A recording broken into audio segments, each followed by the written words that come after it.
इंशाअल्लाह अभी आधा घंटे टाइम मिलेगा हजरत मौलाना के बाद असद भाई को, उमर भाई को, जो यहाँ बैठे हुए हैं। अब मैं आपको ले चलता हूँ शाहजहांपुर की सरजमीन पर एक अजीम खतीब, नौजवान खतीब मौलाना हुसैन अहमद साहब कासमी, मोहतमिम दारुल उलूम मदरसा दारुल उलूम हुसैनिया को सदर जमीयत उलमा शाहजहांपुर से तशरीफ लाए हुए हैं। मैं हजरत को बड़े अदब एहतराम से गुजारिश करता हूँ कि हजरत वाला तशरीफ लाएं और अपने मवाज़ हसना से हम तमाम लोगों को मुस्तफीज फरमाए कि सहाबा ने कटा दी गर्दन इस दीन की खातिर, सहाबा ने कटा दी गर्दन इस दीन की खातिर, वतन को छोड़ देते थे इसी तलकीन की खातिर। और पला है खून अतहर से ये पौधा है मुसलमानों, पला है खून अतहर से ये पौधा है मुसलमानों, अब इसकी पट्टियां मुरझा रही हैं ऐ मुसलमानों। हजरत वाला तशरीफ लाएं और अपने मवाइज़ हसना से हम तमाम लोगों को मुस्तफीज फरमाएं।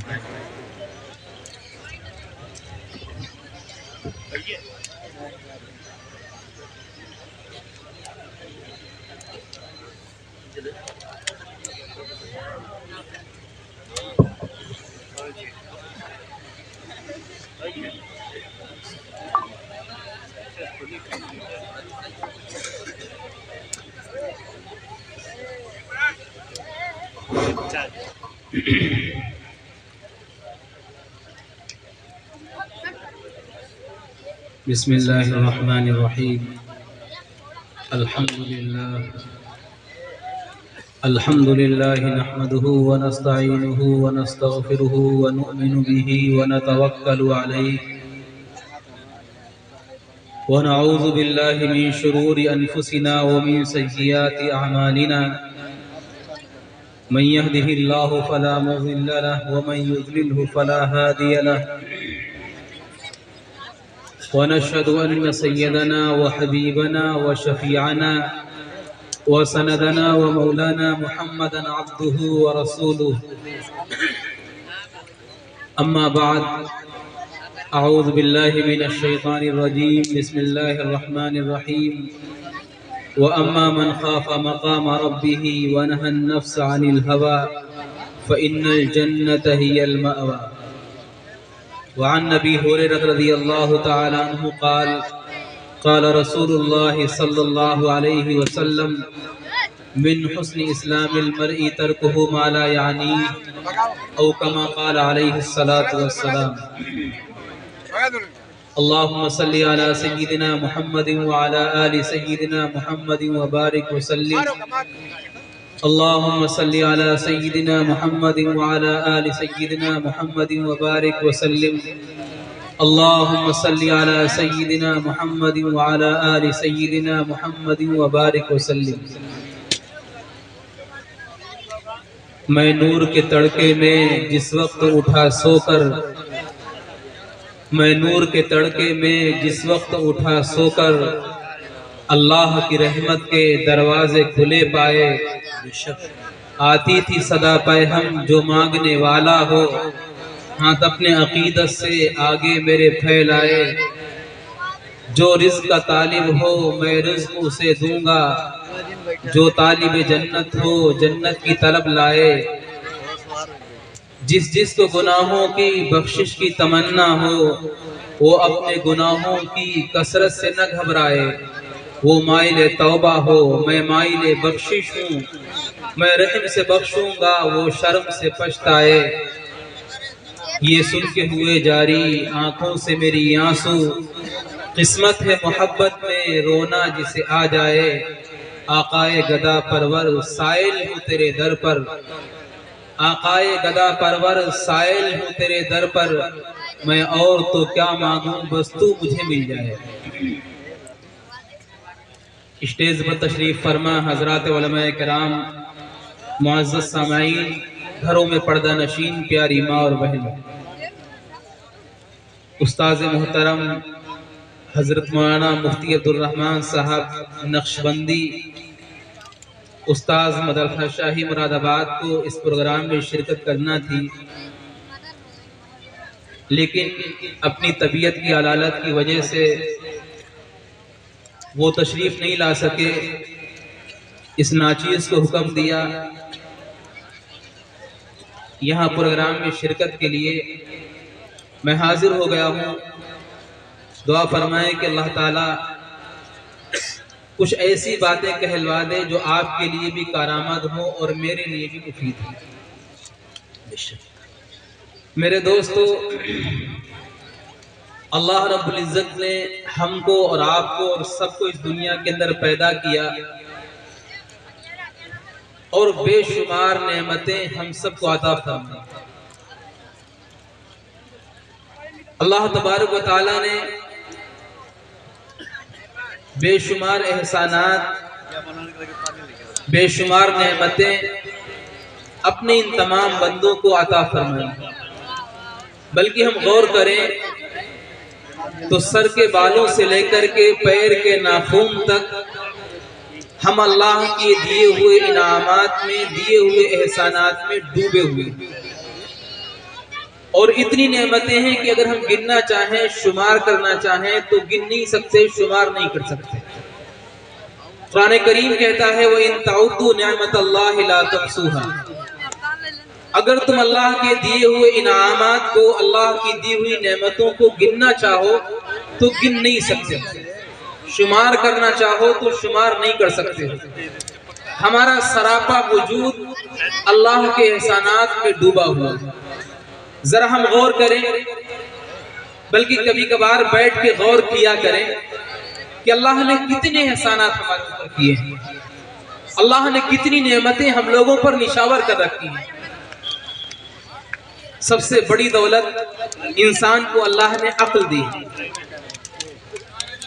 सबसे बड़ी नेमत इंसान के पास अक्ल है। अक्ल के बगैर तो ईमान भी मोतबर नहीं। पागल का ईमान, उलमाए किराम बैठे हुए हैं, पागल का ईमान मोतबर नहीं, वो मुकल्लफ ही नहीं ईमान का है। अल्लाह ने सबसे बड़ी नेमत हमें अक्ल दे रखी। अगर हमारे पास अक्ल ना होती तो आपने देखा होगा कि एक इंसान है, खूबसूरत है, हसीनो जमील है, बड़े कद्दो कामत वाला है, लेकिन अल्लाह ने एक छोटा सा पुर्जा उसका कम कर दिया, अक्ल का। जिस्म बिल्कुल ठीक ठाक है, हाथ पैर के एतबार से मजबूत है, इंतहाई खूबसूरत इंसान है, लेकिन अल्लाह ने थोड़ा सा एक चीज को हटा दिया, अक्ल को। वो आदमी, उसके मुंह से लार टपक रही है, क्या बक रहा है, क्या कह रहा है, क्या खा रहा है, क्या पी रहा है, वो दीवानों की तरह टहल रहा है, उससे कोई भी शऊर नहीं है। और एक छोटा सा इंसान, कद्दो कामत नहीं है, हुस्नो जमाल नहीं है, खूबसूरती नहीं है, इंतहाई बदसूरत है, लेकिन अल्लाह ने अक्ल बड़ी तेज दे रखी है, बड़ा ज़हीन है। जहां भी जाएगा उसका एजाज किया जाएगा, इकराम किया जाएगा। हालांकि दूसरा उसके मुकाबले में कद्दो कामत वाला है, हुस्नो जमाल वाला है, लेकिन अल्लाह ने अक्ल की नेमत छीन ली, वो बेकार है। अल्लाह ने हमें दो आंखें अता फरमाई हैं, अल्लाह की कितनी बड़ी नेमत है। अगर हमारे पास आंखें ना होती, कभी गौर किया करें कि अगर हमारे पास ये आंखें ना होती तो हम दुनिया की कोई चीज नहीं देख सकते थे। हत्ता कि वो माँ जिसके पेट से हम पैदा हुए हैं, वो बाप जो हमें अपनी हलाल और पाकीज़ा कमाई ला करके खिला रहा है, उस माँ के चेहरे को कभी नहीं देख सकते, उस बाप के चेहरे का दीदार कभी नहीं कर सकते। आगे चल करके इंसान की शादी होती है, इंसान को अपनी बीवी से बेपनाह मोहब्बत होती है, लेकिन कभी भी अगर आपके पास आंखों की नेमत नहीं है, अपनी बीवी के चेहरे को नहीं देख सकते। अगर आपके पास आंखों की नेमत नहीं है, अल्लाह ने आपको औलाद दी है, आप कभी भी अपनी औलाद का चेहरा नहीं देख सकते। कितनी बड़ी नेमत अल्लाह ने हमें दे रखी है। इस नेमत की कदर उन लोगों से मालूम करो जिनके पास आंखें नहीं, जो नाबीना है। अल्लाह ने हमें जबान दे रखी है, जबान इंसान के दिल की तर्जमान हुआ करती है। इंसान के दिल में जो जज्बात होते हैं, उन जज्बात की तर्जमानी जबान किया करती है। अब हमारे पास जबान है, हमारे दिल में कोई बात आई, कोई जज्बा आया, हमने अपनी माँ से कहा, अपनी बहन से कहा, अपने भाई से कहा, अपने बाप से कहा, अपने दोस्त से अपने जज्बात का इजहार किया, अपनी बीवी से अपने जज्बात का इजहार किया, अपनी औलाद से अपने जज्बात का इजहार किया। लेकिन अगर ये जबान हमारे पास ना होती, जबान में बोलने की ताकत अगर ना होती, तो हमारे दिल के सारे जज्बात, हमारे दिल के सारे एहसासात दिल में रह जाते। हम अपनी बीवी से, अपने बच्चों से अपने जज्बात का इजहार नहीं कर पाते। अल्लाह ने हमें कानों की नेमत दी है, हम कानों के जरिए सारी चीजें सुनते हैं। अपने बाप की बात को, अपने माँ की बात को, अपने उस्ताद की बात को, अपने दोस्तों की बात को, अपनी बीवी की बात को, अपनी औलाद की बात को। अगर हमारे पास कुव्वत समात ना होती, सुनने की ताकत ना होती, लोग चीखते रहते, चिल्लाते रहते, हम किसी की बात को नहीं सुनते। मेरे दोस्तों, अल्लाह ने हमें सर के बालों से लेकर के पैर के नाखून तक अपने दिए हुए एहसानात में, दिए हुए इनामात में ठाप रखा है। बल्कि वो चीजें जिनकी हमारी निगाह में कोई कदर व कीमत नहीं है, जिनकी कोई हैसियत नहीं है, वो भी अल्लाह की बहुत बड़ी नेमत है। ये बाल आप नाई की दुकान पे जाते हैं और 2 मिनट के अंदर कटवा के गंदी नाली के अंदर बहा देते हैं। ये बाल अल्लाह की कितनी बड़ी नेमत है। इस नेमत को अगर पूछना है तो औरतों से मालूम करो, माओ बहनों से मालूम करो। बालों को बढ़ाने के लिए, बालों को साफ रखने के लिए, बालों की कदर व कीमत को अच्छी तरीके से वो जानती है। कितने शैम्पू, कितने साबुन, कितने किस्म का तेल, सिर्फ इसलिए कि बाल बढ़ जाएं, बाल अच्छे हो जाएं। और जिनके सरों पे बाल नहीं होते हैं, आज जमाना यह है कि लोग बाकायदा सर्जरी करा करके बालों को अपने सर पे लगवा रहे हैं। हमारे एक दोस्त हैं डॉक्टर साहब शाहजहांपुर में, एक मरतबा मुलाकात उनसे हुई तो बड़ा सर उनका जख्मी था, पूरे सर पे जख्मी जख्म थे। मैंने कहा डॉक्टर साहब क्या हुआ, या आपके सर पे जख्म कहां से आ गए हैं? क्या मौलाना साहब क्या बताएं, मुफ्ती साहब मेरे सर पे बाल बहुत कम थे, मैंने लखनऊ जाकर के इनकी सर्जरी कराई। उस सर्जरी की वजह से पूरा सर जख्मों से छलनी है। मैंने पूछा कितना खर्चा आया? कहा थोड़े से बाल ये लगवाए हैं, 70,000 रुपए का खर्चा आया है। सर अलग से जख्मी हुआ, पैसे गए। वो बाल जिसकी आपकी नजर में कोई कीमत नहीं है, कोई हैसियत नहीं है, अल्लाह ने बगैर किसी चीज के आपके सर पे बाल उगा रखे हैं। ये कितनी बड़ी नेमत है। इन बालों की कदर और कीमत गंजे आदमी से मालूम करो। मेरे दोस्तों, मेरे भाइयों, अल्लाह ने बेशुमार एहसानात, बेशुमार इनामात आप पर कर रखे हैं। बल्कि मैं तो कहता हूं कि अल्लाह ने जो आज के बंदों पर इनामात किए हैं, जो नेमतें अल्लाह ने हमें दे रखी हैं, ये पहले जमाने के बादशाहों को भी नहीं मिली थी। अल्लाह ने बहुत सारी नेमतें हमें ऐसी दे रखी हैं जो पहले जमाने के बड़े बड़े बादशाह कैसर व किसरा, जिनका नाम दुनिया के अंदर चलता था, उन बादशाहों को भी अल्लाह ने वो नेमतें नहीं दी थी। भाई गर्मी का जमाना आज भी आता है, पहले भी आता था। और गर्मी के जमाने में हर इंसान को ठंडे पानी की जरूरत होती है। जरा बताइए कैसर व किसरा के दरबार में कितने फ्रिज रखे हुए थे? कैसर व किसरा दुनिया की सुपर पावर ताकत है, उसके घर में कितने फ्रिज रखे हुए थे? आपके गांव के हर घर में एक फ्रिज रखा हुआ है। कैसर व किसरा का जो दरबार था, उसे जब ठंडा पानी चाहिए होता था तो मखसूस मिट्टी का घड़ा बनाया जाता था, उसमें पानी को ठंडा किया जाता था, वो पानी उनके सामने पेश किया जाता था। आज जो हमारे घरों में फ्रिज रखा हुआ है, अगर इसका पानी कैसर व किसरा को पिला दिया जाता, वो दंग रह जाता। अल्लाह ने हर इंसान को कितनी बड़ी नेमत दे रखी है जो उस जमाने के बादशाह को भी नहीं मिली थी। पहले जमाने का बादशाह, गर्मियां आती थी तो गर्मियों में उनके लिए जो हवा का इंतजाम किया जाता था, वो मोर के पंखों के परों के पंखे बनाए जाते थे और वो उनके ऊपर झले जाते थे। आज के जमाने में गर्मी आती है, आपके लिए पंखा है, कूलर मौजूद है, घर में आपका एयर कंडीशन एसी लगा हुआ है। आज की एसी के बारे में पहले जमाने का बादशाह चाहे दुनिया की सुपर ताकत कहलाने वाला होता, आज की एसी के बारे में सोच नहीं सकता है। जरा सोचिए, आप गर्मी में शराबोर होकर के आते हैं, पसीने में डूब करके आते हैं और अपने एयर कंडीशन कमरे में गए, थोड़ी देर के बाद आपको चादर और कंबल की जरूरत पड़ जाती है। कितनी बड़ी नेमत अल्लाह ने आज के जमाने में हमें दे रखी है।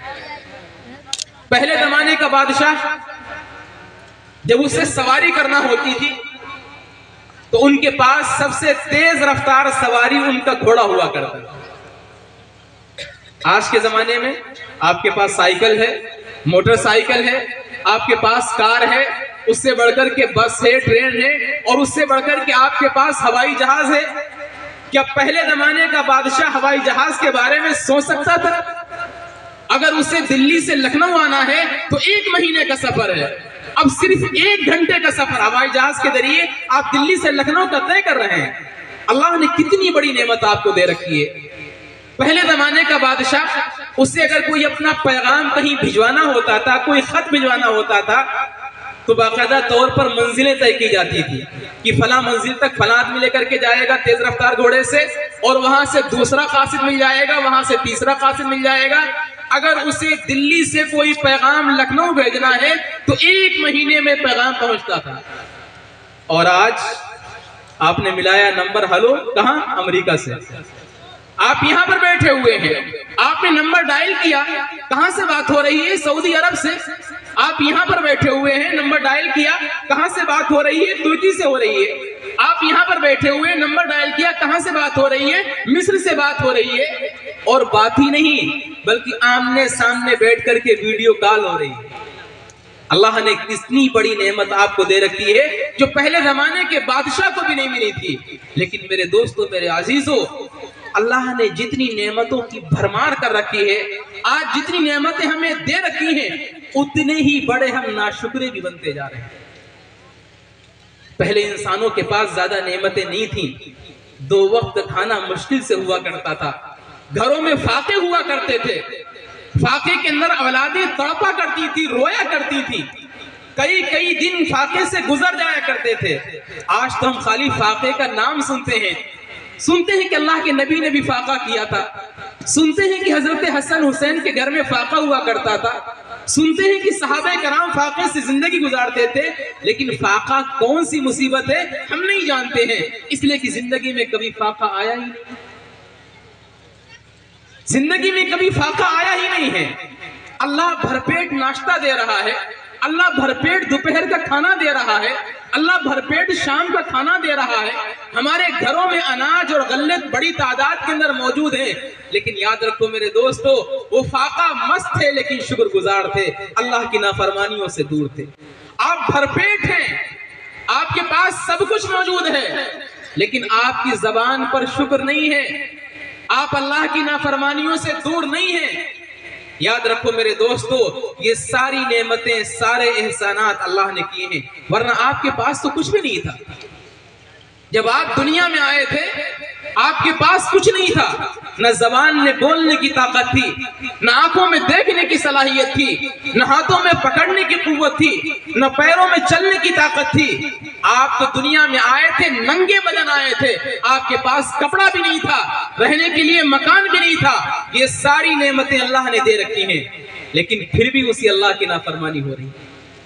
कदम कदम पर उसी अल्लाह को नाराज किया जा रहा है, कदम कदम पर उसी अल्लाह के हुक्मों को तोड़ा जा रहा है। मेरे नौजवान साथियों और मेरे दोस्तों, आज गुनाह जितने आम होते जा रहे हैं, अल्लाह की नाफरमानी जितनी आम होती जा रही है, आप भी जानते हैं, हम भी जानते हैं। माशरा जितना तबाह हो चुका है, जितना बर्बाद हो चुका है, हमारी सुबह को आंख खुलती है गुनाह पर, शाम को आंख बंद होती है गुनाह पर, हम दोपहर गुनाह में करते हैं, हमारा कारोबार गुनाह का, हमारी मुलाकातें गुनाह की। कौन सा ऐसा लम्हा गुजरता है कि हम गुनाह नहीं करते? सारे गुनाह हो रहे हैं। गुनाह का मतलब समझते हो? उस अल्लाह की नाफरमानी करना, उस अल्लाह के हुक्मों को तोड़ना जिसने आपको सारी नेमतें दे रखी हैं। वो अल्लाह चाहेगा तो सारी नेमतें छीन भी लेगा। अल्लाह ने सारी नेमतें की हैं, उसी के अहकामात को तोड़ा जा रहा है। मेरे दोस्तों, ये तो हमारे लिए डूब मरने का मकाम है।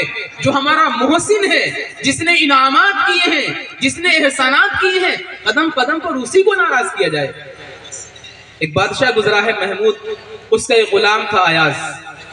महमूद और अयाज के वाकयात आपने बहुत सुने होंगे। अयाज गुलाम था, गांव का रहने वाला था, सैयद था, लेकिन अनपढ़ अंगूठा टेक था।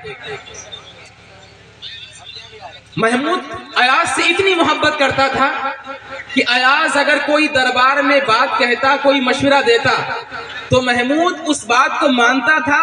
उसके अलावा अगर कोई दूसरे वजीर कोई बात कहते थे, वहां दरबार में बड़े पढ़े लिखे वजीर थे, शहर के रहने वाले थे, वो अगर कोई बात कहते थे तो बादशाह उनकी बात को नहीं मानता।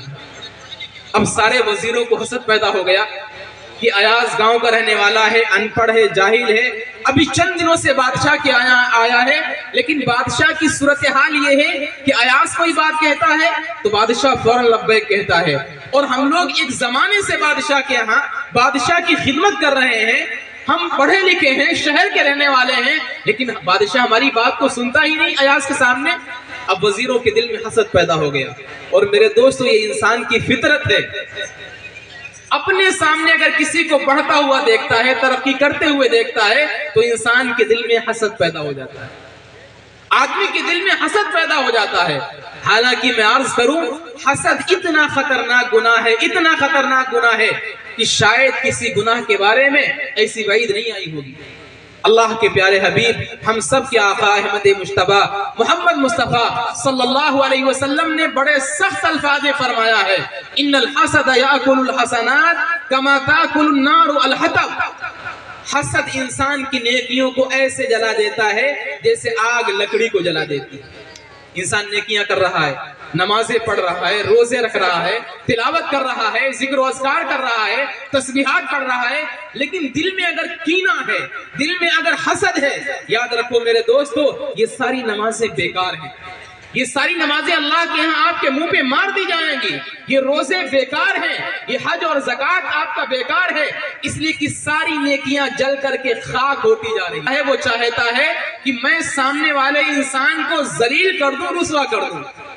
चुनांचे ये सारे वजीर लग गए अयाज के पीछे कि अयाज की कोई ऐसी बात तलाश की जाए, बादशाह के सामने उस बात को बयान कर दिया जाए और अयाज को रुसवा कर दिया जाए। इन्हें एक मौका मिल गया। देखा अयाज के पास एक संदूक है, जिस संदूक को अयाज दिन में कई बार खोल के देखता है, और उस संदूक की चाबी अयाज किसी को नहीं देता है। सारे वजीर दरबार में हाजिर हुए बादशाह के सामने और बादशाह से कहा, बादशाह सलामत, ये जो आपका मुंह लगा गुलाम है, जो आपका चहीता गुलाम है अयाज, इसने शाही खजाने से चोरी की है।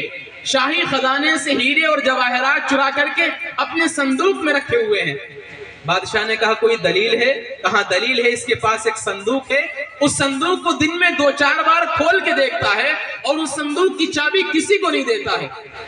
बादशाह ने फौरन अयाज को बुलाया, अयाज से पूछा, अयाज तुम्हारे पास कोई संदूक है? अयाज ने कहा, जी बादशाह सलामत, मेरे पास संदूक है। कहा उसको दिन में 2-4 बार खोल के देखते हो? अयाज ने कहा, हाँ मैं उसको दिन में 2-4 बार खोल के भी देखता हूँ। कहा उसकी चाबी किसी को नहीं देते हो? नहीं बादशाह सलामत, उसकी चाबी किसी को नहीं देता हूँ। अब बादशाह के दिल में भी शक हुआ कि आखिरकार इसका मतलब ये है कि कोई कीमती सामान उसमें रखा हुआ है। बादशाह ने अयाज से कहा, चाबी लाओ। जाहिर सी बात है, बादशाह की बात को अयाज कभी नहीं टालता था। उसने जेब से चाबी निकाली और बादशाह के हाथ में थमा दी। बादशाह ने वो चाबी दूसरे वजीरों को दी और कहा कि जाओ अयाज के संदूक में जो सामान है वो सारा का सारा सामान लेकर के मेरे सामने पेश करो। अब वजीर बड़े खुश हो गए कि आज तो अयाज रुसवा हो जाएगा, आज अयाज का पोल खुल जाएगा, बादशाह के सामने जलील हो जाएगा, हमेशा के लिए निगाहों से गिर जाएगा। बड़े खुशी खुशी गए और जाकर के संदूक को खोला। लेकिन जब संदूक को खोला है तो उनकी आंखें फटी की फटी रह गई। उसमें कोई हीरा नहीं, कोई जौहर नहीं, कोई सोना नहीं, कोई चांदी नहीं, कोई कीमती सामान नहीं है, बल्कि एक फटा हुआ कुर्ता है, एक पुरानी लुंगी है, एक जोड़ टूटे हुए जूते। अब सारे वजीर हैरान हो गए, अल्लाह ये क्या माजरा है? ये फटा हुआ कुर्ता, ये पुरानी लुंगी, ये टूटे हुए जूते, कौन सा ऐसा कीमती सामान है? लेकिन बादशाह ने चूंकि कहा था जो भी अयाज के संदूक में है वो ला करके मेरे सामने पेश करो। चुनांचे वजीर लेके गए।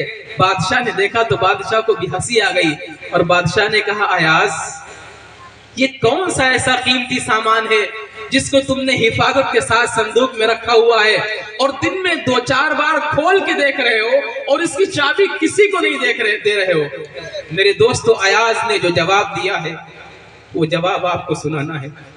अयाज ने कहा, बादशाह सलामत, मैं समझता हूँ ये फटा हुआ कुर्ता किसी काम का नहीं है, ये पुरानी लुंगी किसी काम की नहीं है, ये टूटे हुए जूते किसी कोई कीमती सरमाया नहीं है। लेकिन बादशाह सलामत, मैं जब पहली बार गांव से चल करके आपकी खिदमत में आया था तो मेरे पैर में यही टूटा हुआ जूता था, मेरे जिस्म पर यही पुरानी लुंगी और यही फटा हुआ कुर्ता था। बादशाह सलामत, आज जो मेरे पैर में कीमती जूता है ये आपकी दी हुई नेमत है, आपका दिया हुआ अतिया है। मेरे जिस्म पर जो कीमती लिबास है ये कीमती लिबास आपका दिया हुआ, आपका किया हुआ एहसान है। बादशाह सलामत, मैं दिन में 2-4 बार खोल के इसलिए देखता था कि अयाज अपनी औकात मत भूल जाना, अपनी औकात मत भूलना। जब गांव से चल कर के आए थे यही लिबास तुम्हारे जिस्म पर था, और याद रखो अयाज, कभी बादशाह की नाफरमानी मत करना, इसलिए कि आज जो कीमती लिबास तुम्हारे जिस्म पर है ये बादशाह का दिया हुआ इनाम है, लिहाजा कभी भी बादशाह की नाफरमानी ना करना। मेरे दोस्तों, हम तो अयाज से भी गए गुजरे हो गए, हम तो अयाज से भी गए गुजरे हो गए। जब हम दुनिया में पैदा हुए थे हमारे पास क्या था? आंखों में देखने की ताकत नहीं थी, अल्लाह ने देखने की ताकत पैदा फरमाई। कानों में सुनने की सलाहियत नहीं थी, अल्लाह ने कानों में सुनने की सलाहियत पैदा फरमाई। जबान में बोलने की ताकत नहीं थी, अल्लाह ने जबान में बोलने की ताकत पैदा फरमाई। हाथों में पकड़ने की ताकत नहीं थी, अल्लाह ने हाथों में पकड़ने की ताकत अता फरमाई। पैरों में चलने की कुव्वत नहीं थी, अल्लाह ने दी। ये सारी नेमतें अल्लाह ने दी, और उसी अल्लाह की नाफरमानी, उसी अल्लाह के अहकामात को तोड़ा जा रहा है, उसी अल्लाह को दिन रात नाराज किया जा रहा है। मेरे दोस्तों, मेरे भाइयों, अल्लाह रब्बुल इज्जत को सबसे ज्यादा जलाल और सबसे ज्यादा गुस्सा अगर आता है तो इस बात पर आता है कि बंदा अल्लाह के हुक्म को तोड़ दे। अल्लाह ने जिस काम से मना किया है बंदा वो काम धड़ल्ले से करे। अल्लाह ने मना किया झूठ ना बोलो, हम झूठ बोलें। अल्लाह ने मना किया बदनिगाही न करो, हम बदनिगाही करें। अल्लाह ने मना किया गीबत न करो, हम गीबत करें। अल्लाह ने मना किया जुआ न खेलो, हम जुआ खेलें। अल्लाह ने मना किया शराब न पियो, हम शराब पिए। अल्लाह ने मना किया सूद न लो, हम सूद लें। अल्लाह ने मना किया दूसरों की इज्जतें मत उछालो, हम दूसरों की इज्जतें उछालें। अल्लाह ने जिस काम से मना किया, जिन बेहयाई के कामों से अल्लाह ने मना किया, हम वो सारे काम करें। याद रखिए, अल्लाह का जलाल, अल्लाह का गुस्सा सबसे ज्यादा इसी बात पर कौम के ऊपर आता है। और जब अल्लाह का जलाल आता है, अल्लाह का गुस्सा आता है, मैं मुख्तसरन अर्ज कर दूं, अल्लाह रब्बुल इज्जत 3 अजाब भेजता है। इंसानों पर 3 अजाब आते हैं।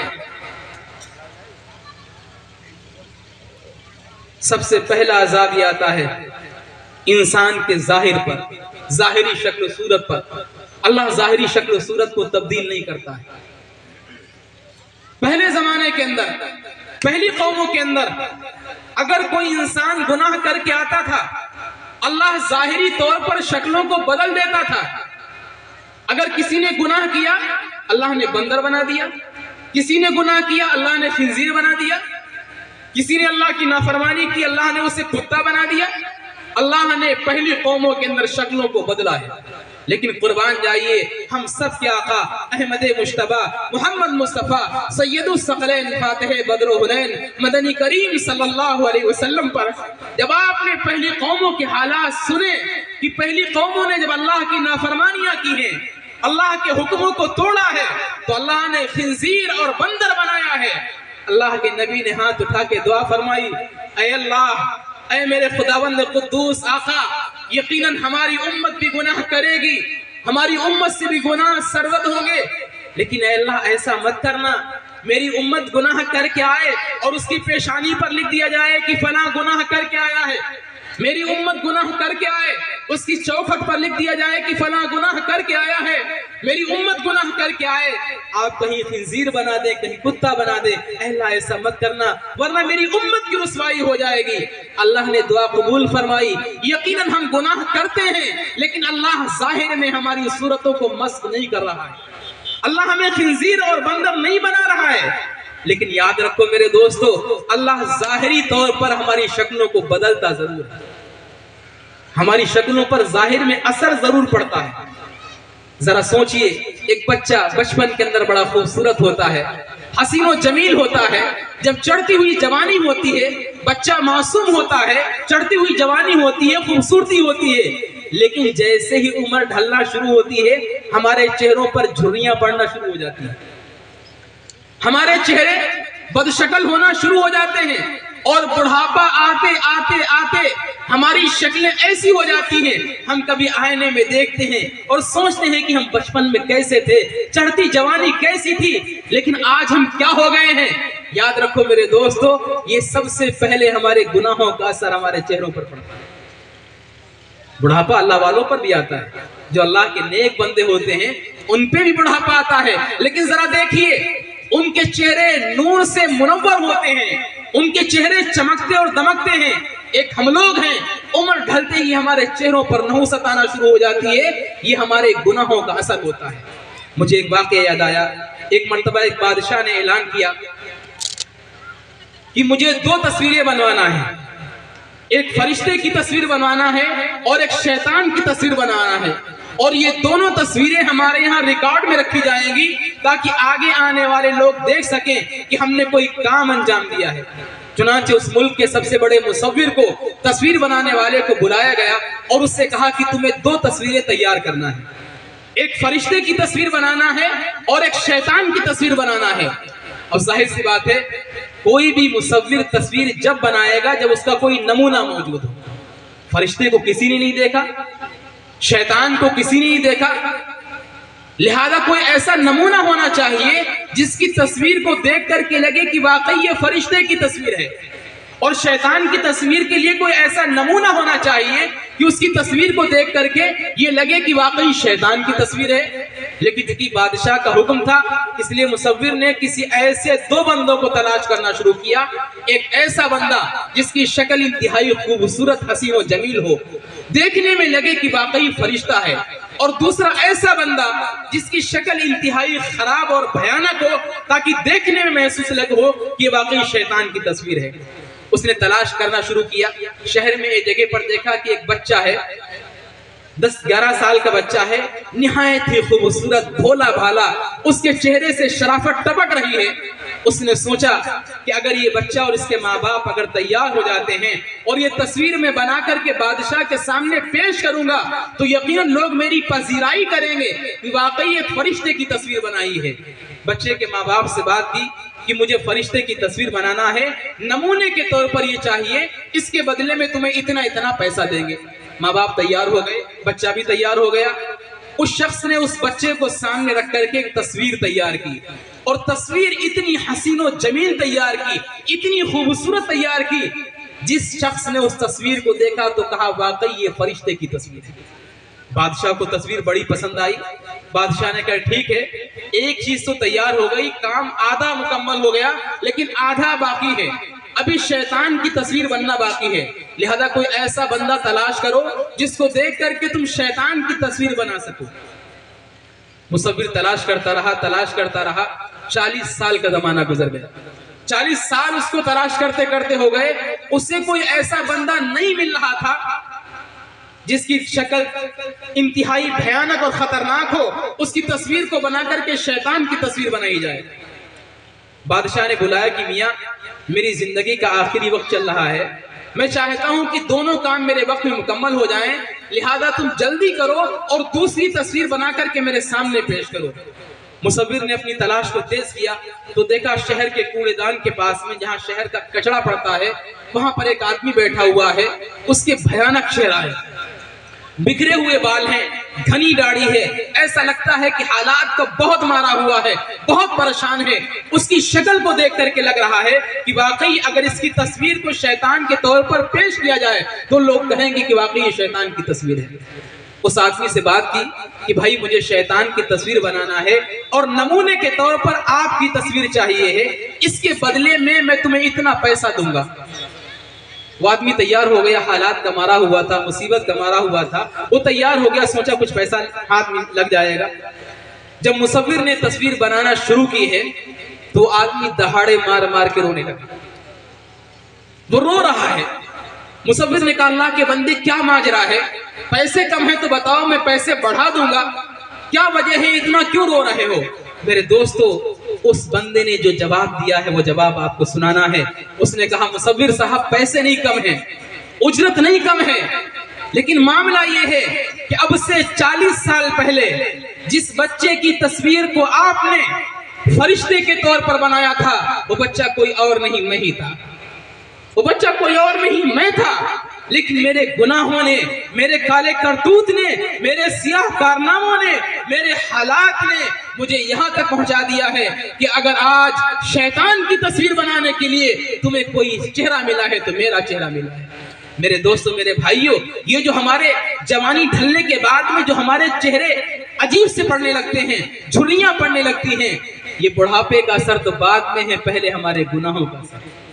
हमारी माएँ बहनें भी बैठी हुई हैं। हमारी माएँ बहनें अपने चेहरे को खूबसूरत करने के लिए न जाने कौन से साबुन और कौन सी क्रीमें इस्तेमाल करती हैं। लेकिन मैं सबसे बेहतरीन क्रीम आपको बताऊं जो आपके चेहरे को मुनव्वर करती रहेगी, आपको किसी क्रीम की, किसी पाउडर की और किसी मेकअप की जरूरत नहीं होगी, वो क्रीम है गुनाहों से इज्तिनाब।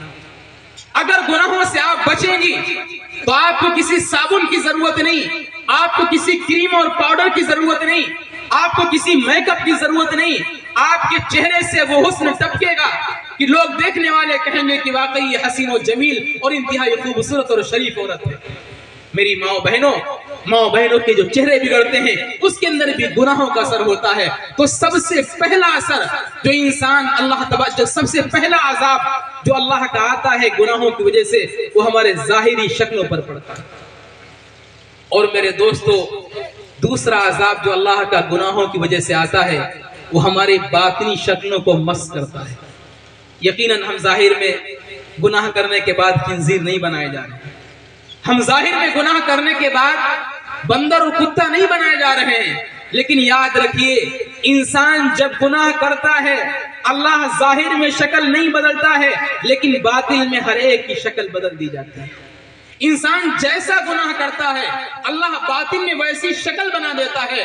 हकीमुल उम्मत हजरत मौलाना अशरफ अली थानवी नव्वरल्लाहु मरकदहू ने लिखा है कि इंसान जैसा गुनाह करता है अल्लाह के यहाँ उसकी एक मिसाल मौजूद है, अल्लाह बातिन में उसकी शक्ल वैसे ही बदल देता है।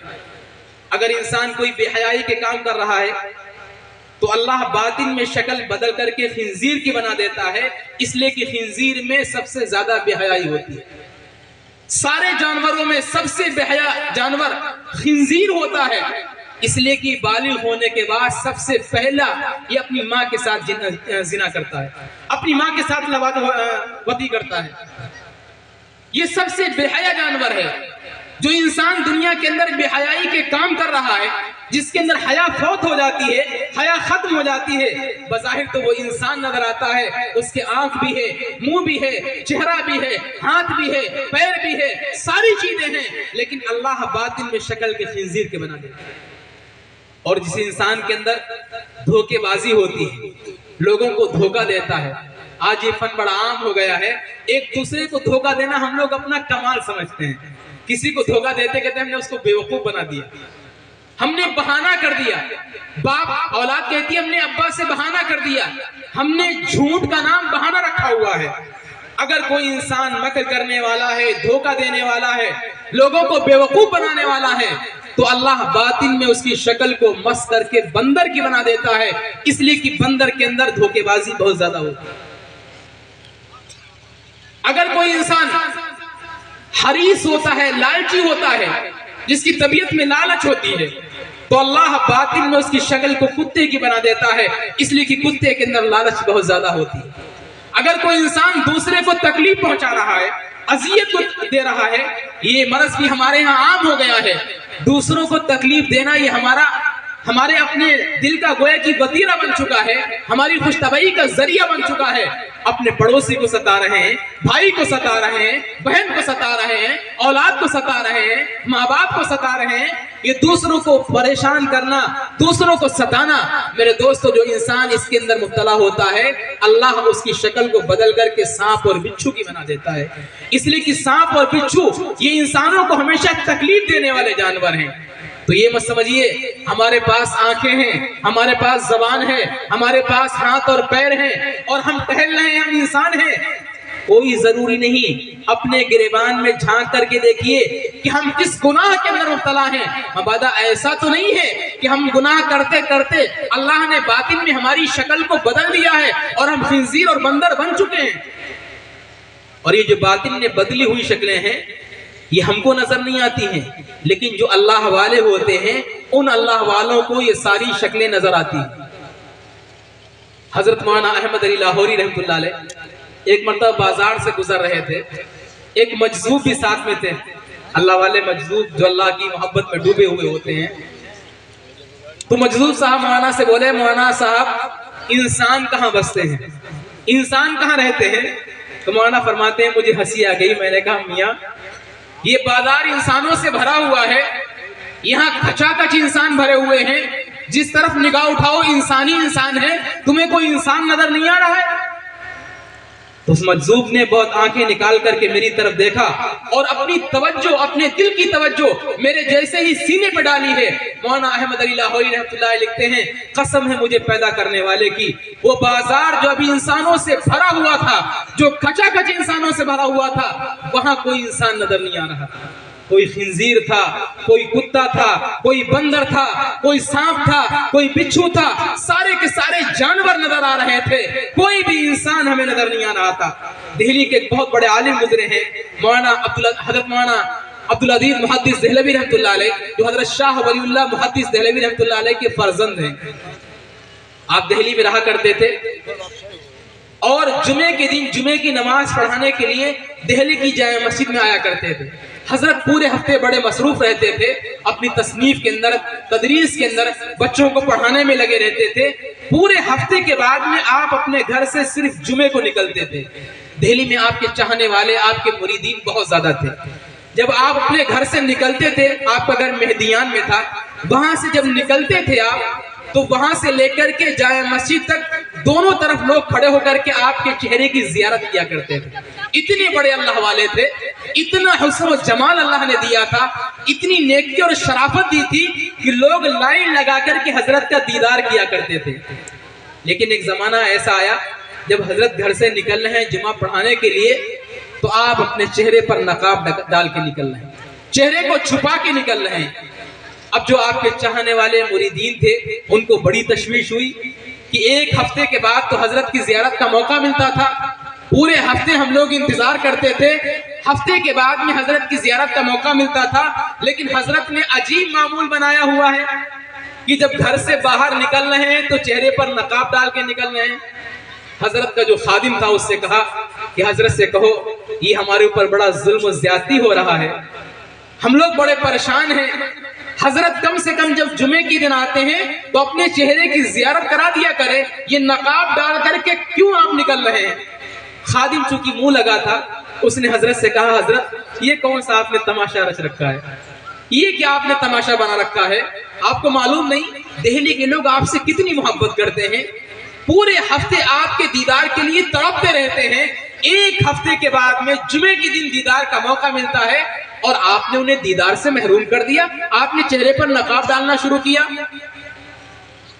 तो हजरत ने खादिम से कहा, मियां जो मुझे दिखाई दे रहा है वो तुम नहीं देख रहे, जो मुझे नजर आ रहा है वो तुम्हें नजर नहीं आ रहा है। तो खादिम चूंकि बेतकल्लुफ था, कहने लगा, हजरत मुझे भी दिखा दीजिए, आपको क्या नजर आ रहा है जो मुझे नहीं दिखाई दे रहा है? आप कौन सी ऐसी चीज देख रहे हैं जो मुझे नहीं दिखाई दे रही है, जरा मुझे भी दिखा दीजिए। हजरत ने अपना रुमाल उतारा और उस खादिम के सर पे रख दिया और कहा कि देख। खादिम कहता है, कसम है मुझे पैदा करने वाले की, कसम है मुझे बनाने वाले की, दिल्ली जो इंसानों का मरकज थी, दिल्ली की बाजारें जहां इंसान ही इंसान थे, दिल्ली की बाजारें जहां इंसान खचाखच भरे हुए थे, वहां मुझे कोई इंसान नजर नहीं आ रहा। कोई खिंजीर था, कोई कुत्ता था, कोई बंदर था, कोई सांप था, कोई बिच्छू था। वो खादिम बेहोश होकर गिर पड़ा। जब होश आया पूछा क्या दिखाई दिया? कहा, हजरत कोई इंसान नजर ही नहीं आ रहा था। फरमाया मैंने इसीलिए पर्दा डाला हुआ है, मैंने इसीलिए अपना चेहरा छुपाया हुआ है, मुझे शर्म आती है, मैं इंसानों के सामने किस मुंह से जाऊं? ये इंसान इंसान नहीं रहे, ये खिंजीर बन गए, ये कुत्ते और बंदर बन गए, ये सांप और चूहे और बिल्ली बन गए हैं, मैं इनके सामने कैसे जाऊं? हसन बसरी रहमतुल्लाह अलैह के जमाने में एक मजजूबा थी, वो हमेशा नंगी रहा करती थी, कपड़े नहीं पहनती थी। लोगों ने उससे कहा कि तू कपड़े क्यों नहीं पहनती है, नंगी क्यों रहती है? तो उसने कहा कि पर्दा इंसानों से किया जाता है, पर्दा इंसानों से किया जाता है, जानवरों से पर्दा नहीं किया जाता है। लोगों ने कहा तुझे इंसान दिखाई नहीं देते हैं? कब मुझे कोई इंसान नजर नहीं आता है। कुछ दिनों के बाद में एक मर्तबा वो खड़ी हुई थी, सामने से हसन बसरी रहमतुल्लाह अलैह आ रहे थे।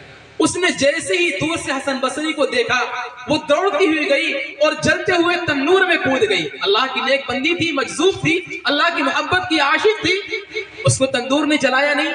जब हसन बसरी रहमतुल्लाह अलैह गुजर गए और वो तन्नूर से बाहर आई तो लोगों ने कहा कि वैसे तो नंगी घूमती रहती है, और हसन बसरी को देखा तन्नूर में कूद गई, क्यों?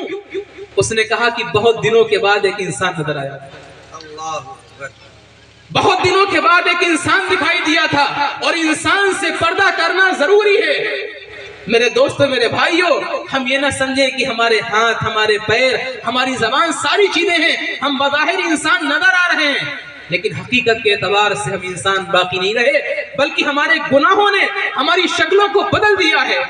और बहुत डरने की बात है, उलमाए किराम ने जो बात लिखी है, मेरे दोस्तों, जब मैं बयान करता हूँ मेरा खुद का कलेजा मुंह को आता है। उलमाए किराम ने लिखा है कि इंसान ने जो गुनाह किया और उस गुनाह की वजह से अल्लाह ने बातनी तौर पर इंसान की जो शक्ल बदल दी है, अगर हमने वो गुनाह किया अल्लाह ने बातिन में हमें खिंजीर बना दिया, अगर हमने वो गुनाह किया अल्लाह ने बातिन में हमें कुत्ता बना दिया, हमने वो गुनाह किया अल्लाह ने बातिन में हमें बंदर बना दिया, हमने वो गुनाह किया अल्लाह ने बातिन में हमें सांप और बिच्छू बना दिया, कल कयामत के दिन इसी शक्ल के साथ में अल्लाह के नबी के सामने पेश होना होगा। ये मत सोचिए हम इंसान बना के पेश किए जाएंगे। अगर हम गुनाह करते करते खिंजीर बन चुके हैं, कल अल्लाह के नबी के सामने हमें खिंजीर बना के पेश किया जाएगा। अगर हम गुनाह करते करते कुत्ता बन चुके हैं, तो कल क़यामत में अल्लाह के नबी के सामने हमें इसी शक्ल में जाना पड़ेगा। अगर हमने लोगों को धोखा दिया है और धोखा देते देते अल्लाह ने हमारी शक्ल को बंदर की बना दिया है, तो कल क़यामत में अल्लाह के नबी के सामने बंदर बना के पेश किए जाओगे। क्या मुंह दिखाओगे अल्लाह के नबी के सामने? कौन सा चेहरा लेके जाओगे अल्लाह के नबी के सामने? मेरे दोस्तों, मेरे भाइयों, गुनाहों को छोड़ दो, अभी आपकी सांसें चल रही हैं, वरना अगर ये गुनाह करते रहे और आप ये समझते रहे कि हमारा कोई कुछ नहीं बिगाड़ सकता है, एक वक्त मुतय्यन है अल्लाह की तरफ से, वो वक्त आएगा आपको अल्लाह एक झटका देगा, आपकी एक नेमत सांस को अल्लाह छीन लेगा, सारे गुनाहों का पुलंदा और सारे गुनाहों का अमाल, नामे अमाल आपका बंद करके रख दिया जाएगा। और जब कल क़यामत का दिन होगा तो ये सारा नामे अमाल हमारे सामने खोल दिया जाएगा, ये पूरा नामे अमाल हमारे सामने खोल दिया जाएगा। हमने गुनाह किया, हम भूल गए गुनाह कहाँ किया, हमने अल्लाह के हुक्म को तोड़ा, हम भूल गए हमने कहां पर अल्लाह के हुक्म को तोड़ा, हमने जिंदगी में क्या क्या पाप किए, क्या क्या जुर्म किए, हम भूल गए सारे गुनाह करके।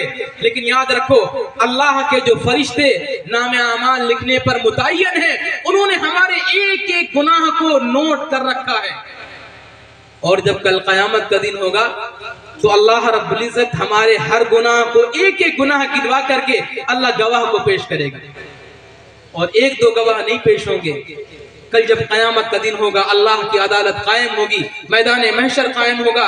याद रखो मेरे दोस्तों, जिन गुनाहों को करके आप भूल चुके हैं, हर एक गुनाह पर अल्लाह 8 गवाह पेश करेगा, 8 गवाह अल्लाह पेश करेगा। सबसे पहला गवाह जमीन का वो हिस्सा जिस हिस्से पर आपने गुनाह किया है। आप समझते हैं जमीन नहीं बोल रही, जमीन नहीं सुन रही, जमीन के पास कोई चीज नहीं है। हम जमीन के जिस हिस्से पे गुनाह कर रहे हैं, कल क़यामत के दिन ये हिस्सा गवाह होगा। यौमइदिन तुहद्दिसु अख़बारहा बिअन्न रब्बका औहा लहा। ये जमीन अल्लाह का कैमरा है। जिस तरीके से आपके पास मोबाइल में कैमरा है और आप जहां की चाहते हैं तस्वीर ले लेते हैं, ये जमीन भी अल्लाह का कैमरा है। आप समझ रहे हैं, हमारा वीडियो नहीं बन रहा है, हमारी तस्वीर रिकॉर्ड नहीं हो रही है। जमीन के जिस हिस्से पर आप गुनाह करेंगे अल्लाह का कैमरा लगा हुआ है। ये जमीन आपका वीडियो बना रही है, जमीन आपकी तस्वीर ले रही है।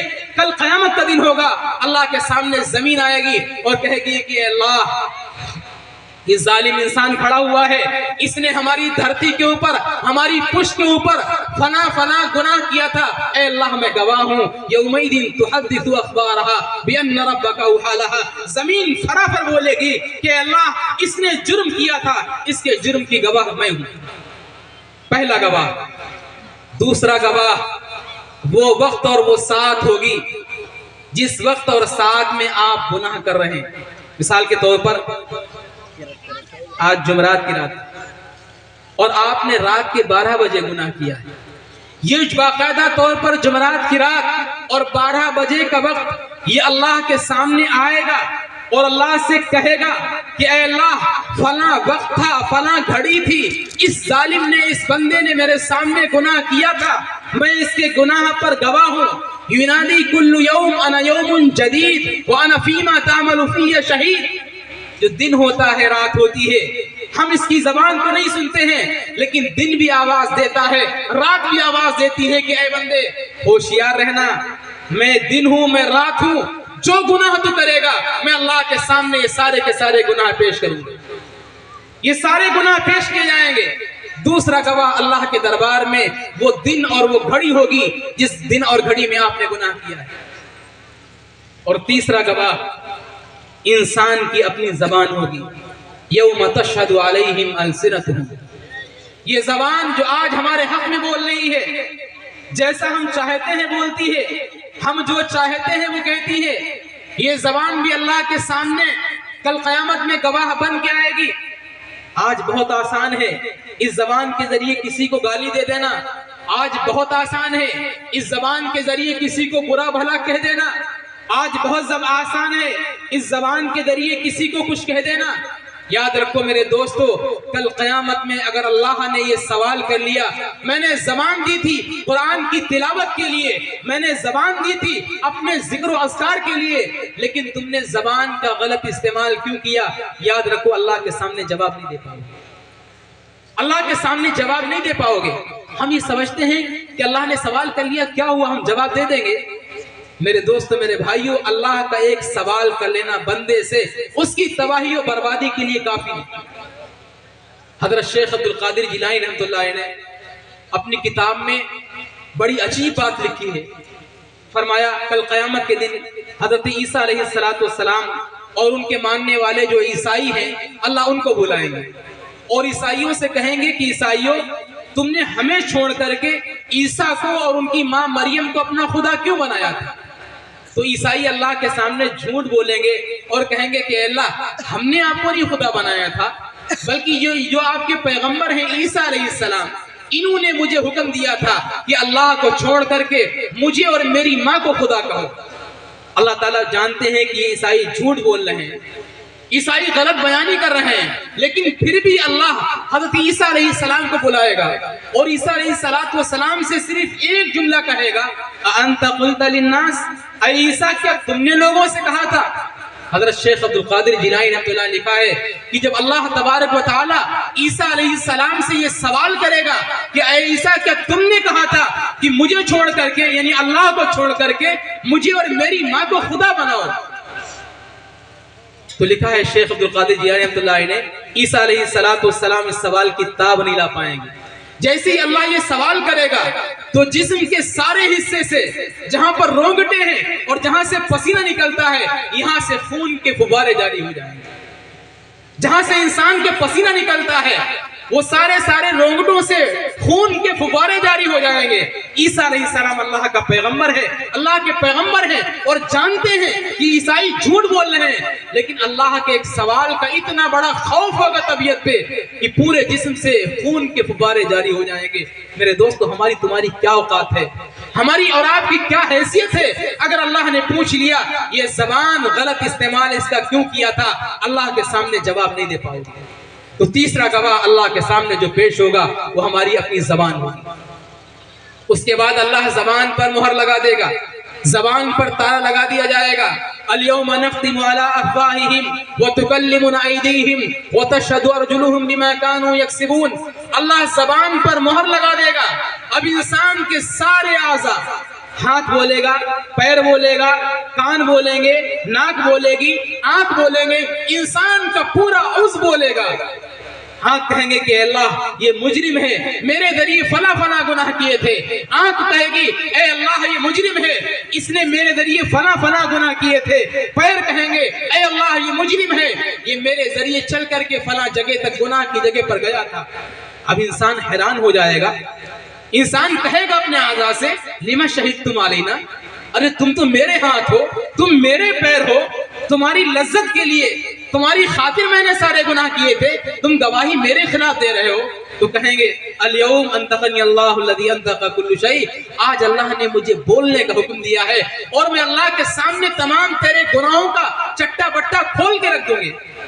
अल्लाह के सामने हमारे सारे आदा बोलेंगे। 4 गवाह पेश हो जाएंगे। 5वां गवाह अल्लाह रब्बुल इज्जत उन फरिश्तों को लेकर के आएगा जो हमारे कांधों पर बैठे हुए हैं। किरामन कातिबीन यालमून मा तफअलून। किरामन कातिबीन, अल्लाह के 2 फरिश्ते बैठे हुए हैं जो नेकियां भी लिख रहे हैं, बुराइयां भी लिख रहे हैं। अगर जर्रा राई के दाने के बराबर आपने गुनाह किया है वो भी नोट कर रहे हैं। राई के दाने के बराबर आपने नेकी की है वो भी अल्लाह क्या लिखी जा रही है।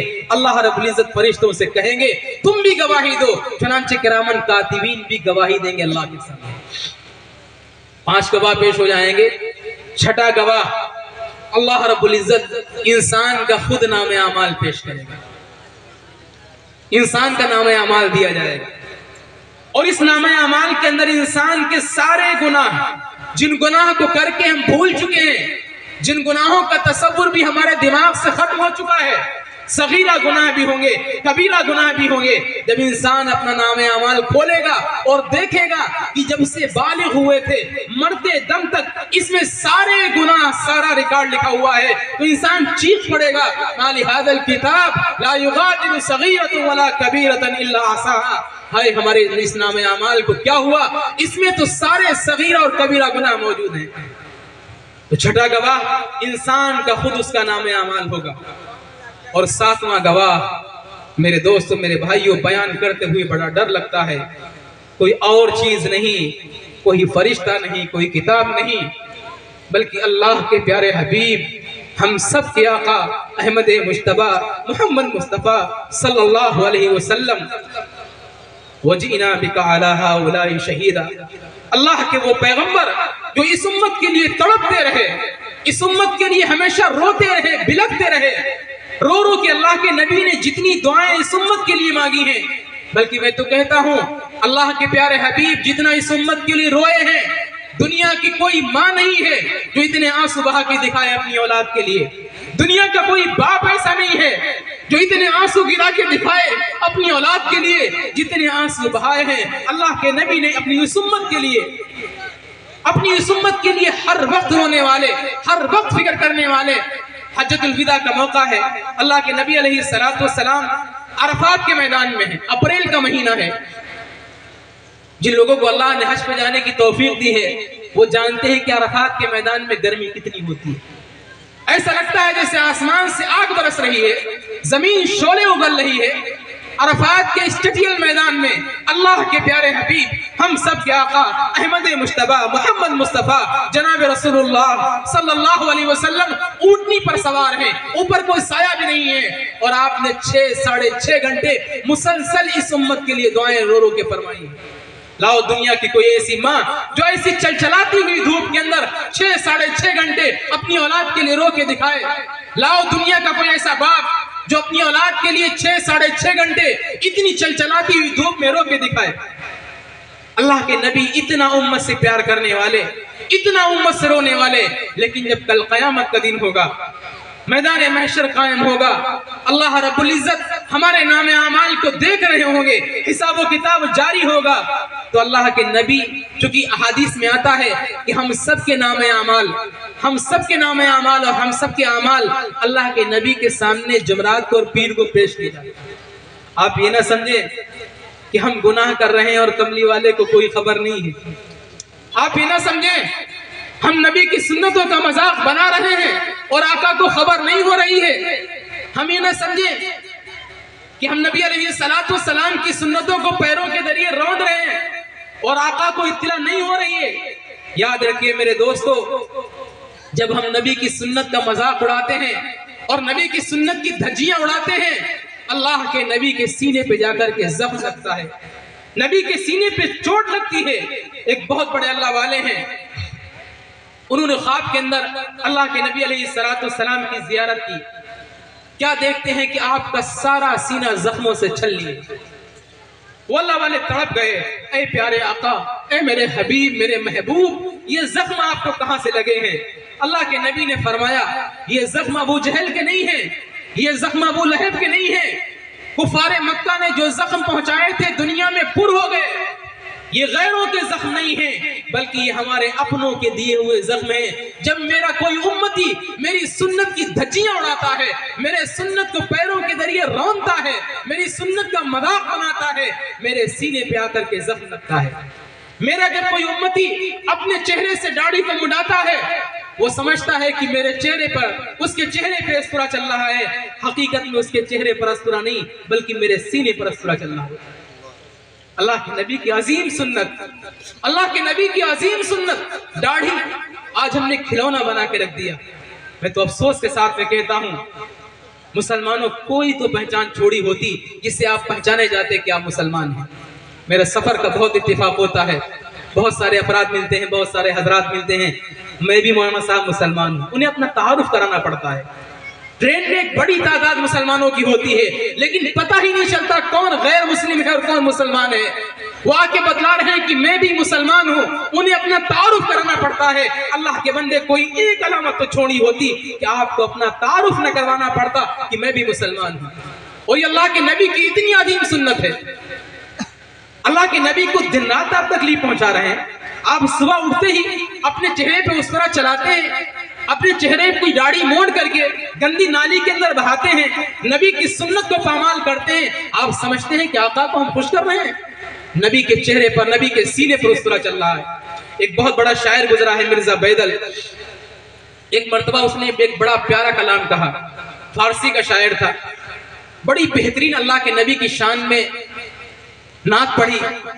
वो कलाम ईरान के एक बहुत बड़े अल्लाह वाले थे, उनको सुनने को मिला। जब उन्होंने उस कलाम को सुना तो उनके दिल में शौक पैदा हुआ कि जो मिर्जा बैदल हिंदुस्तान के रहने वाले शायर हैं, चलिए इनसे चल करके मुलाकात करते हैं। इतना आशिकाना कलाम कहा है, इतना बेहतरीन कलाम कहा है, अल्लाह के नबी की इतनी जबरदस्त तरीके से तारीफ की है। वो आशिक हो गए कि मुझे इस इंसान से मुलाकात जरूर करना है। चुनांचे ईरान से पैदल सफर किया और हिंदुस्तान आए। हिंदुस्तान आकर के मिर्जा बैदल का पता मालूम किया तो मालूम चला कि जनाब एक नाई की दुकान पे बैठे हुए दाढ़ी मुंडवा रहे हैं। अभी ये अल्लाह वाले गए और देखा कि मिर्जा बैदल साहब जो इतना बड़ा शायर है, इतना बड़ा शायर है, उसके कलाम के चर्चे पूरी दुनिया में हैं। हमारे बहुत सारे शोरा हजरात, हमारे असद भाई बैठे हुए हैं। मैं माजरत के साथ में कहता हूँ, माजरत के साथ में बहुत तकलीफ होती है मुझे। अल्लाह ने आपको बेहतरीन आवाज दी है, बल्कि शोरा की एक बड़ी तादाद ऐसी है जिनको अल्लाह ने ऐसी आवाज दी है, जब वो पढ़ते हैं तो मजमा झूम नहीं बल्कि बेहोश होने के करीब हो जाता है। इतनी जबरदस्त अल्लाह ने आवाज दी होती है।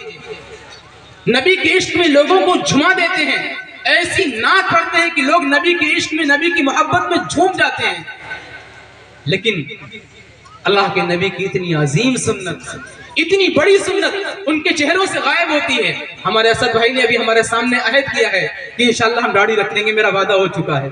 अल्लाह ने चाहा मेरी अगली जब मुलाकात होगी तो असद भाई के चेहरे पर बड़ी दाढ़ी होगी इंशाअल्लाह। मेरे दोस्तों, मेरे भाइयों, शोरा की बड़ी तादाद की चेहरे पर दाढ़ी नहीं है, नमाज के पाबंद नहीं है, दखलों से नीचे पैजामा जा रहा है और अल्लाह के नबी की शान में अशार पढ़ रहे हैं। अगर काश ऐ काश इनके चेहरों पर दाढ़ियां होती, इनका लिबास सुन्नत के मुताबिक होता और फिर ये कलाम पढ़ते। मैं कहता हूं कि अभी आप यहाँ इलाके में चमके हैं, हिंदुस्तान में चमके हैं, अगर आपके चेहरे पर दाढ़ियां आ जाएं तो आप पूरी दुनिया में चमक जाएंगे। और मेरे सामने जिंदा और जावेद मिसाल है जुनैद जमशेद थे। जुनैद जमशेद पड़ोसी मुल्क के रहने वाले थे। जब तक चेहरे पर दाढ़ी नहीं थी अपने मुल्क में मशहूर थे, लेकिन जब चेहरे पर दाढ़ी आई है अल्लाह ने उन्हें अरब के अंदर मशहूर किया, अजम में मशहूर किया, अफ्रीका के जंगलात में मशहूर किया, पूरी दुनिया के अंदर अल्लाह ने उन्हें शोहरत दी है। तो बहरहाल वो अल्लाह वाले जब पहुंचे और देखा मिर्जा बैदर साहब इतना बड़ा शायर है, इतना अल्लाह के नबी की शान में नात पढ़ने वाला, और वो चेहरे से दाढ़ी को मुड़ा रहा है, तो अल्लाह वाला ने कहा, आगा रेशमी तराशी, जनाब दाढ़ी मुड़ा रहे हो?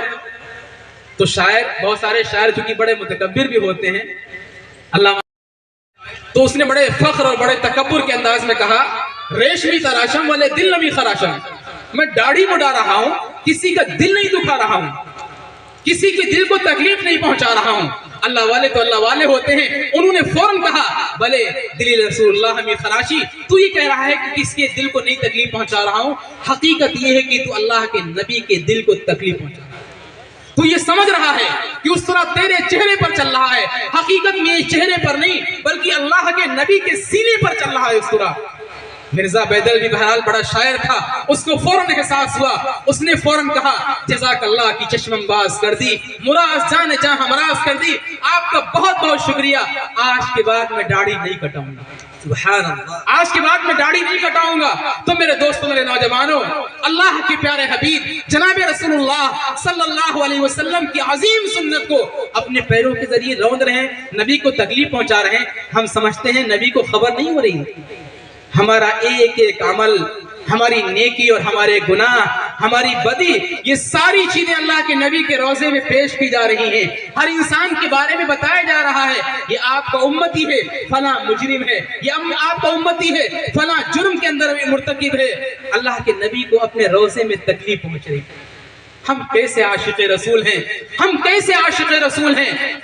कुफार मक्का ने आपको जिंदगी में परेशान किया और हमने आपको दुनिया से जाने के बाद हम परेशान कर रहे हैं, हम आपको तकलीफ पहुंचा रहे हैं। कल क़यामत का दिन होगा, अल्लाह के प्यारे हबीब जनाब रसूलुल्लाह सल्लल्लाहु अलैहि वसल्लम, अल्लाह जब 7वां गवाह पेश करेगा तो नबी को लेकर के आएगा। नबी फरमाएंगे, ऐ अल्लाह, ये मेरा उम्मती है, ये मेरा मानने वाला है, ये मेरा चाहने वाला है, लेकिन मुजरिम है और इसके जुर्म पर मैं गवाह हूं। वजीना बिका अला हाउलाई शहीदा।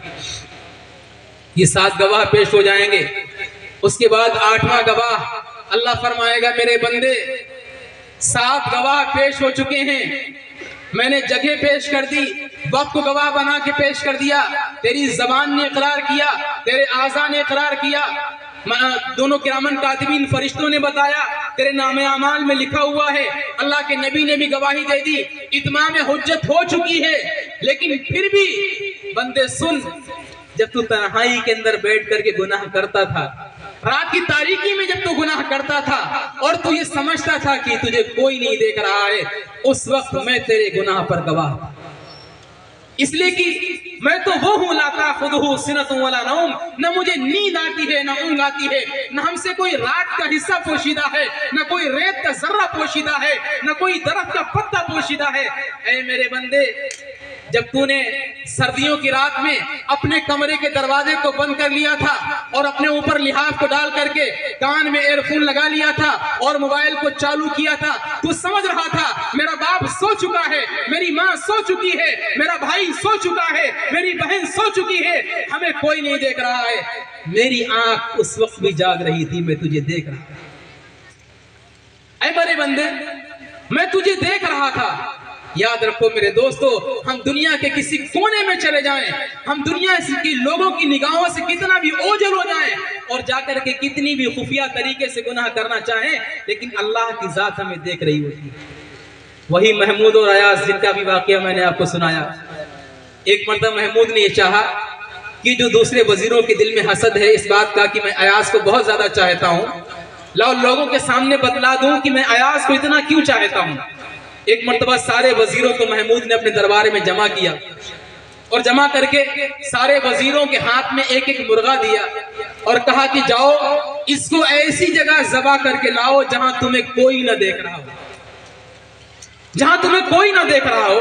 अयाज को भी एक मुर्गा दिया और कहा अयाज इसको ऐसी जगह ज़बा करके लाओ जहां तुम्हें कोई ना देख रहा हो।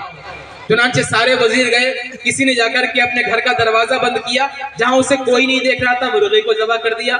कोई दरिया के किनारे पर गया, जहां उसे कोई नहीं देख रहा था मुर्गा ज़बा कर दिया। कोई पहाड़ की खो में गया, जहां उसे कोई नहीं देख रहा था मुर्गा ज़बा कर दिया। कोई जंगल में गया, जहां उसे कोई नहीं देख रहा था मुर्गा ज़बा कर दिया। थोड़ी देर के बाद में सारे वजीर मुर्गा ज़बा करके बादशाह के दरबार में पहुंच गए, लेकिन अयाज नहीं आए। दोपहर हो गई, असर का वक्त हो गया। देखा असर के बाद अयाज आ रहे हैं और जिंदा मुर्गा हाथ में लेकर के आ रहे हैं। अब सारे वजीर खिलखिली मार के हंसने लगे कि बादशाह सलामत, आप तो अयाज को बड़ा होशियार समझते हैं, बड़ा अक्लमंद समझते हैं। देखिए जनाब को कोई जगह नहीं मिली जहां जाकर के इन्हें कोई ना देख रहा होता और ये मुर्गा ज़बा कर लेते। बादशाह ने कहा अयाज क्या हुआ? ये सारे पढ़े लिखे वजीर शहर के रहने वाले ये थोड़ी देर के अंदर मुर्गा ज़बा करके ले आए और तुमको पूरा दिन हो गया, तुम्हें कोई ऐसी जगह ही नहीं मिली जहां जाकर के तुम मुर्गा ज़बा करते। अयाज ने कहा बादशाह सलामत, आपने मुर्गा ज़बा करने का हुक्म दिया था और ये हुक्म दिया था कि मुर्गा ऐसी जगह ज़बा करना जहां तुम्हें कोई ना देख रहा हो। बादशाह सलामत मैं क्या बताऊं, मैंने घर के दरवाजे बंद किए लेकिन मैंने देखा मुझे कोई इंसान नहीं देख रहा है, लेकिन मुझे अल्लाह की जात देख रही है। मैं दरियाओं के किनारे पर गया जहां मुझे कोई इंसान तो नहीं देख रहा था, लेकिन मैंने देखा मेरा पालने वाला मुझे वहां देख रहा है। मैं जंगलों के अंदर गया जहां मुझे कोई इंसान नहीं देख रहा था, लेकिन मैंने देखा मेरा अल्लाह मुझे वहां भी देख रहा है। मैं पहाड़ों की खो में गया जहां मुझे कोई नहीं देख रहा था, लेकिन मैंने देखा मेरा अल्लाह वहां भी मौजूद है। बादशाह सलामत में क्या करता, आपने कहा था मुर्गा ऐसी जगह ज़बा करके लाओ जहां तुम्हें कोई ना देख रहा हो। मैं चप्पे चप्पे में गया हूं लेकिन मैंने देखा मेरा अल्लाह मुझे देख रहा है। काश अयाज ने जो बात कही है वो हमारे दिल में आ जाती कि हम जहां भी जाएं, जैसे भी जाएं, जो भी तन्हाई इख्तियार करें, मेरा अल्लाह मुझे देख रहा है। अगर मेरे दिल में ये बात आ जाए कि मेरा अल्लाह मुझे देख रहा है, मेरे दोस्तों कभी भी हम गुनाह नहीं करेंगे। गुनाहों से बचने का वाहिद रास्ता, गुनाहों से बचने का वाहिद तरीका ये है कि हमारे दिल में खौफ पैदा हो जाए अल्लाह का, हमारे दिल में अल्लाह का डर पैदा हो जाए। अगर अल्लाह का डर पैदा हो गया तो याद रखो मेरे दोस्तों, मेरे भाइयों, हम गुनाह नहीं करेंगे। तो मैं अर्ज कर रहा था कि अल्लाह तबारक व तआला तीन चीजें भेजता है, तीन अजाब भेजता है। मैंने दो अजाब आपके सामने बयान किए। एक अजाब अल्लाह इंसान की जाहिरी शक्ल के ऊपर असर डालता है, दूसरा अजाब अल्लाह इंसान की बातिनी शक्ल को मस कर देता है, और तीसरा अजाब मुख्तसर तरीके से बयान करके अपनी बात को खत्म करता हूं। तीसरा अजाब ये होता है कि जब उम्मत में गुनाह आम होते हैं, जब बेशुमार उम्मत में गुनाह होते हैं, तो अल्लाह तबारक व तआला मुसलमानों के हालात को बद से बदतर बना देता है। अफसोस, सद अफसोस, हम समझते हैं कि हालात हमारी ताकत की कमी की वजह से आ गए। हम समझते हैं कि हालात हमारे पास कुव्वत की कमी की वजह से आ गए। हम समझते हैं कि हालात हमारे पास अफराद की कमी की वजह से आ गए। नहीं मेरे दोस्तों, अल्लाह के यहाँ अफराद की कुव्वत नहीं चलती है, अल्लाह के यहाँ अफराद की ताकत नहीं चलती है। उंदुलुस जब फतेह करने के लिए आए थे मुसलमान, और तारिक इब्न ज़ियाद जब उंदुलुस तशरीफ ले गए थे, तो मुसलमानों की फौज सिर्फ 10,000 थी। उंदुलुस को पूरे मुल्क को फतेह कर लिया था, और जब उसी उंदुलुस से मुसलमानों का जवाल हुआ है और मुसलमानों की 950 साल हुकूमत रहने के बाद जब तोड़ा गया है, तो सिर्फ एक शहर कुर्तुबा के अंदर 10 लाख से ज्यादा मुसलमान मौजूद, 10 लाख से ज्यादा मुसलमान मौजूद थे सिर्फ एक शहर के अंदर। अल्लाह के यहाँ तादाद नहीं देखी जाती है, अल्लाह के यहाँ कुव्वत नहीं देखी जाती है, वहां ये देखा जाता है कि तुम्हारा ईमान कैसा है, तुम गुनाहों से बचने वाले हो या नहीं हो। अगर गुनाहों से बचने वाले हो, मैं कसम खा के कहता हूं आप 313 होंगे, अल्लाह फतेह देगा। सहाबे कराम 313 थे, कोई कुव्वत नहीं थी। बदर के मैदान में सिर्फ 7 तलवारें हैं साहबा के पास में, 9 खंजर है साहबा के पास में। पूरे लश्कर में सिर्फ 7 तलवारें, 9 खंजर, बाकी लाठी और डंडे। उधर 1000 का लश्कर है, सबके पास तलवारें हैं, सबके पास खोदे हैं, सबके पास जिरहे हैं, सबके पास खंजर हैं, सारे मुसल्ला फौज होकर के आई है। इधर सिर्फ 7 तलवारें और 9 खंजर हैं, लेकिन अल्लाह कामयाबी दे रहा है। और कैसी कामयाबी दे रहा है? कुफार मक्का के जो बड़े बड़े सरदार हैं, अबू जहल, उतबा, शैबा, जो बड़े बड़े सरदार हैं, वो मौत की नींद सो रहे हैं। मेरे दोस्तों, अल्लाह के यहाँ अफराद नहीं देखे जाते। आज दुनिया में जो हालात बिगड़े हुए हैं, जो हालात आए हुए हैं, इन हालात में सबसे बुनियादी वजह हमारे काले करतूत, हमारे सियाह कारनामे। लेकिन याद रखिए, कुछ अल्लाह के बंदे खड़े होते हैं जो अपने अफरादी कुव्वत को नहीं देखते हैं, अपनी ताकत को नहीं देखते हैं, बल्कि वक्त के कुछ अबाबील उड़ते हैं और वक्त के हाथियों को गिरा देते हैं। आपने देखा पड़ोसी मुल्क के अंदर, अफगानिस्तान के अंदर, दुनिया की जो सुपर पावर ताकत है, गोया कि दुनिया का जो हाथी है, वो हाथी आया हुआ था और चंद अबाबीलों के जरिए शिकस्त खा के दुनिया से चला गया। और आज भी कुछ अबाबील मैदान में है, फलस्तीन में और गजा के कुछ अबाबील परिंदे मैदान में हैं, जिनके पास कोई कुव्वत नहीं है, जिनके पास कोई ताकत नहीं है। मुट्ठी भर नौजवान हैं, मुट्ठी भर सरफरोश हैं, और किससे बरसरे पैकार हैं।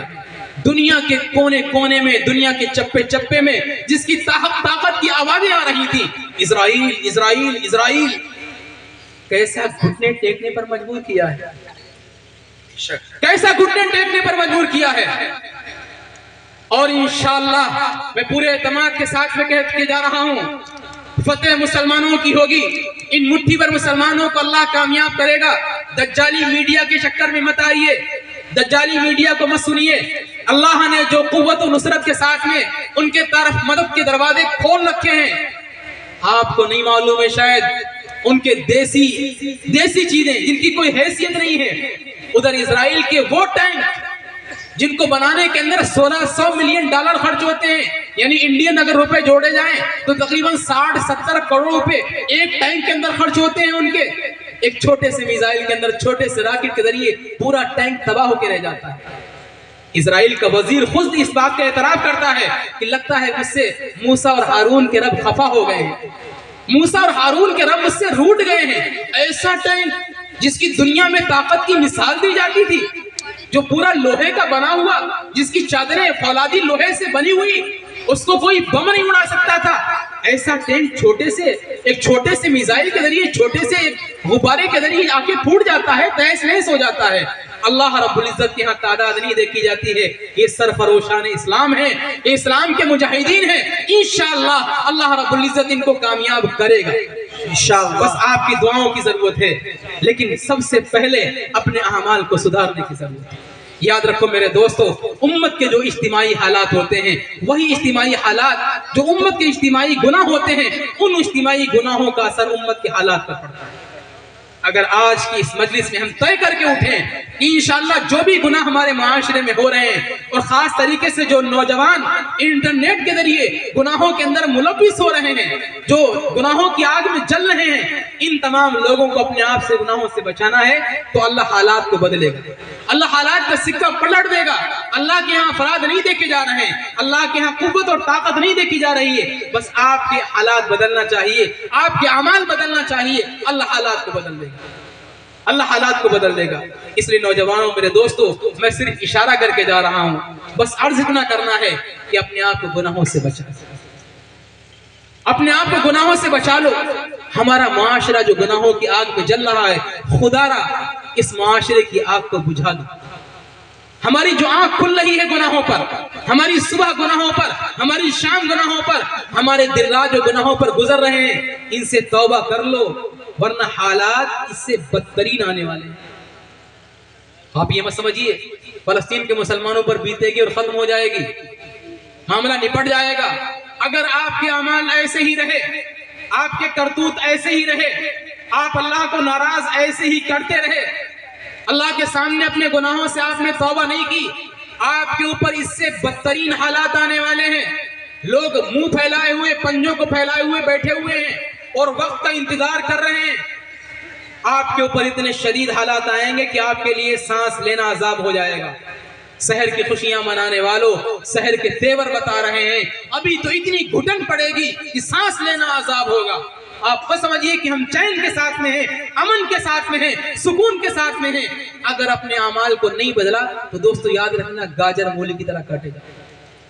इसलिए अपने आप को बदलिए, गुनाहों से अपने आप को बाज रखिए। अगर गुनाहों से अपने आप को बाज रखेंगे तो इंशाअल्लाह फिर आसमान से अल्लाह की नुसरत आएगी, मदद के फैसले होंगे, मदद के दरवाजे आपके लिए खोले जाएंगे। अल्लाह तबारक व तआला हमको और सारे नौजवानों को और पूरी उम्मत मुस्लिमा को तमाम गुनाहों से बचाए और खास तरीके से तन्हाई के गुनाहों से बचाए और खास तरीके से बेहयाई और इंटरनेट के जो गुनाह हो रहे हैं, अल्लाह इससे नौजवान नस्ल को बचाए। अल्लाह तबारक व तआला हम सबको अमल करने की तौफीक अता फरमाए।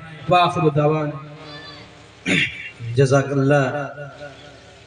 बहुत बहुत शुक्रिया, हजरत वाला ने बड़ी मुफस्सल और मुदल्लल बातें आपके सामने पेश फरमाई।